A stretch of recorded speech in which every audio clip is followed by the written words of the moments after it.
প্রচণ্ডভাবে ব্যস্ত রয়েছি, মানে আজকে সমস্ত কিছু আমার আজকেই করেছে। আমার মুখ চোখে বুঝতে পারছো, এদিকে এসি সার্ভিসিং করতে এসছে, আর এদিকে দেখো দুজন স্বামী স্ত্রী দুজন মিলে রান্না করে খাচ্ছে আমার বাড়িতে। এই যে এখানে সবসময় তোমরা তোমার দাদাকে দেখো, আজকে এখানে তোমার দাদার ভাইকে দেখছো। ভাই দেখা, ভাই দেখা, ভাই দেখা, ভাই দেখা। আজকে ভাই রান্না করছে, দাদা এই যে ভালো করে দেখো, ভালো করে দেখো, ভালো করে দেখো। না পূজার পাশে থাকে না না দাঁড়ান, রান্না করতে দেখা, রান্না করতে দেখা। দেখা মুখ দেখা, মুখ দেখা, দেখা দেখা। তো এইটুকুনি রান্না করে আমরা বুঝতে পেরেছি।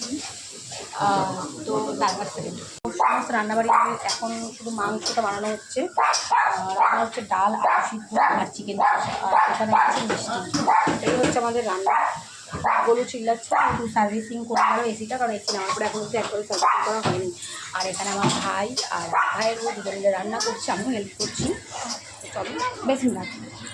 তো এই হচ্ছে ব্যাপার, কাজ বাজ আমাদের কমপ্লিট হলো। এই যে মুখটা চলে যাচ্ছে, দেখাচ্ছি। চলো টাটা, পরে আসছি, কারণ আমি একদমই তোমাদেরকে কোনো আপডেট দিতে পারছি না।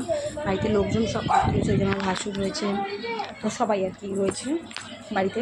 কালকে সবাই কাজটা গেছে, তো রান্নাবাড়ি সব মিটছে, হোক সব ঝামেলা মিটুক, তারপর আমি তোমাদের সাথে এসে গল্প করবো, ঠিক আছে? আমার চোখ মুখ দেখে বুঝতে পারছো আমার অবস্থা পুরো খারাপ, কাজ করতে করতে মানে এত শরীরের উপর প্রেশার যাচ্ছে, ধকল যাচ্ছে না একটার পর একটা, মানে আমি পাগল হয়ে যাচ্ছি। জাস্ট তোমাদেরকে কোনো আপডেট সেই জন্য দিতে পারছি না। সেভাবে ভিডিও করেছি, জন্মদিনের ভিডিও করেছি, সেই ব্লগও তোমাদের দেবো, কিন্তু এখন এই চাপের মধ্যে একদমই সম্ভব নয়। লোকজন প্রচুর রয়েছে ঘরে, তোমার দাদার মেয়ে, আমার ছেলে, আমার দেওর, দেওরের বউ, দেওরের ছেলে, ভাসুর, বাবা, মা সবাই রয়েছে এখানে।